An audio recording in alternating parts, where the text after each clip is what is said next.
आज मिस्र के पिरामिड के बारे में हर कोई जानता है, लेकिन उन पिरामिड्स में क्या क्या रहस्य छिपे हैं ये कोई नहीं जानता। सैकड़ों सालों से रिसर्चर्स और वैज्ञानिक मिस्र के पिरामिड्स और वहां पाई जाने वाली ममीज पर शोध कर रहे हैं। इस दौरान सन 1922 में ब्रिटिश आर्कियोलॉजिस्ट हॉवर्ड कार्टर और उनकी टीम को तूतनखामेन की ममी मिली थी। ये इतिहास की सबसे रहस्यमयी ममी मानी जाती है। तूतनखामेन की ममी को श्रापित कहा जाता है और आज तक जिसने भी तूतनखामेन की ममी को हाथ लगाया उसके रहस्यमयी तरीके से मौत हो गई। आखिर कौन था तूतनखामेन और तूतनखामेन की ममी को क्यों श्रापित माना जाता है, बताएंगे आपको आज की वीडियो में। बस आप अंत तक बने रहिए हमारे साथ। तूतनखामेन का इतिहास प्राचीन मिस्र जितना पुराना माना जाता है। लगभग 14 शताब्दी ईसा पूर्व यानी आज से लगभग 3300 साल पहले तूतनखामेन का जन्म हुआ। तूतनखामेन प्राचीन मिस्र के 18वें राजवंश के 11वें राजा माने जाते हैं। उनके पिता का नाम अखिनातन था, जो बहुत ही दुष्ट किस्म का आदमी था। वो अपनी प्रजा पर अत्याचार किया करता था। वो अपनी मर्जी से नियम बनाता था और काफी अय्याश भी माना जाता था। अखिनातन के बारे में कहा जाता है कि उसके अपनी 3 सगी बेटियों के साथ भी नाजायज संबंध थे।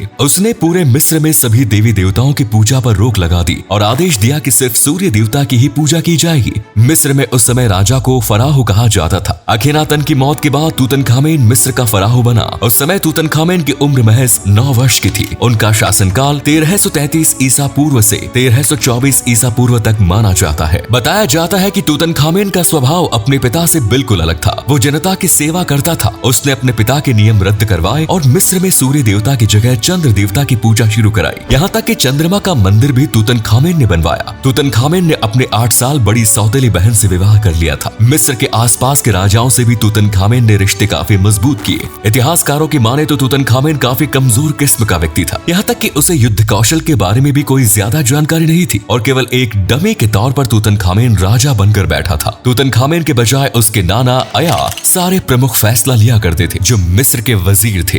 लेकिन केवल 19 वर्ष की उम्र में ही तूतनखामेन की मौत हो गई। उनकी मौत कैसे हुई ये भी एक बड़ा रहस्य बना। वैज्ञानिकों का कहना है कि मलेरिया या इसके जैसे ही किसी बीमारी के कारण तूतनखामेन की मौत हुई। वहीं उनकी मम्मी के एक्सरे से पता चलता है कि उसके सिर पर चोट के निशान थे। तूतनखामेन टेढ़ा चला करता था। उसका पेट भी शरीर से बाहर था। इतिहासकारों का कहना है कि किसी साजिश के तहत तूतनखामेन की हत्या की गई थी। तो वहीं कुछ लोगों का ये भी कहना है कि युद्ध के मैदान में वो जख्मी होकर गिर पड़ा और वहीं पर उसकी मौत हो गई। तूतनखामेन की जिंदगी से भी ज्यादा रहस्य उसकी मम्मी के साथ जुड़े हुए हैं। सन 1922 में मिस्र के वैली ऑफ किंग्स में हॉवर्ड कार्टर और उनकी टीम ने तूतनखामेन की मम्मी का पता लगा लिया था। उनकी मम्मी मिस्र के महलों से काफी दूर रखी गई। कहा जाता है कि जानबूझकर तूतनखामेन की मम्मी को दूर दफनाया गया था, जिससे कि वो अपने पूर्वजों की आत्माओं से ना मिल सके और मृत्यु के उपरांत सीधे ईश्वर से उनकी मुलाकात हो। एक तहखाने के नीचे तूतनखामेन की मम्मी को रखा गया। तूतनखामेन की मम्मी को 3 ताबूत के अंदर बंद करके रखा गया था और जिस तहखाने में वो बंद थी उसमें चारों ओर चित्र बने हुए थे। तूतनखामेन की मम्मी के ताबूत के साथ 5000 से भी अधिक चीजें पाई गई। ढेर सारा सोना और खजाना वहां से मिला। 3 ताबूतों को एक एक करके खोला गया। पहले ताबूत पर मिस्र के मौत के देवता की फोटो बनी हुई थी और दूसरे ताबूत पर एक खूबसूरत लड़की की तस्वीर बनी हुई थी। वो तस्वीर नेफरतीती की बताई जाती है।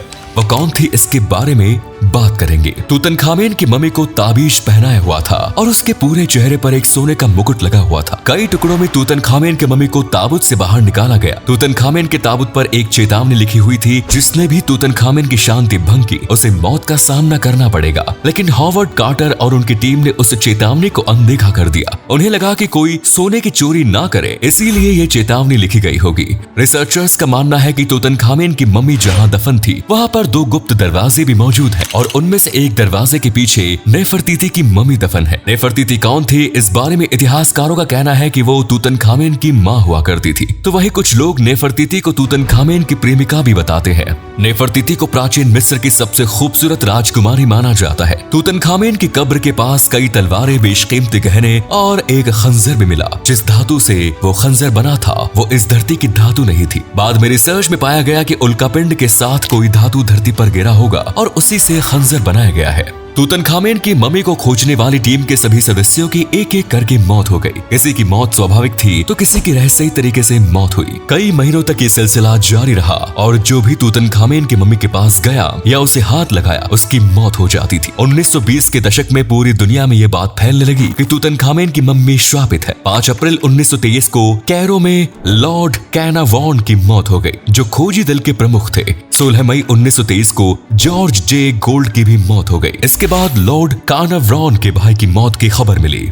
हार्वर्ड कार्टर को जिसने तूतनखामेन की मम्मी निकालने के पैसे दिए थे उनका नाम वुल्फजुल था और उनकी भी मौत हो गई। हार्वर्ड कार्टर ने तूतनखामेन की मम्मी के पास से मिला एक पेपर वेट किसी को गिफ्ट किया और उस व्यक्ति के घर में अचानक आग लग गई जिसमें उसकी भी मौत हो गई थी। तूतनखामेन की मम्मी की जांच करने वाले radiologist sir Archibald Douglas red की सन 1924 में मौत हो गई थी और कुछ समय बाद हार्वर्ड कार्टर की भी एक बीमारी के चलते मौत हो गई। लगभग 30 लोगों की मौत तूतनखामेन मम्मी के कारण हो गई, जिसके बाद तूतनखामेन की मम्मी को बंद करने का फैसला किया गया। 1926 में तूतनखामेन की मम्मी को दोबारा बंद कर दिया गया। इसके बाद सन 1968 में एक्सरे के लिए एक बार तूतनखामेन की मम्मी को बाहर निकाला गया था, लेकिन कुछ ही समय में उसे वापस भी रख दिया गया। कुछ वैज्ञानिकों का मानना है कि तूतनखामेन की मम्मी को संरक्षित करने के लिए जिन पदार्थों का इस्तेमाल किया गया था वो सभी 3000 सालों में सड़ गए थे। उनमें बैक्टीरिया और फंगस पैदा हो गए थे। जो भी तूतनखामेन की मम्मी के पास जाता वो उस बैक्टीरिया और फंगस की चपेट में आ जाता था और उसी कारण इतने सारे लोगों की मौत भी हुई, लेकिन कोई भी बात पुख्ता सबूत के साथ नहीं की जा सकती। तो दोस्तों ये था तूतनखामेन की मम्मी से जुड़ा पूरा रहस्य। उम्मीद करते हैं आपको ये जानकारी पसंद आई होगी। आपका क्या ख्याल है, तूतनखामेन की मम्मी वाकई में श्रापित है या फिर सभी लोगों की मौत महज एक संयोग?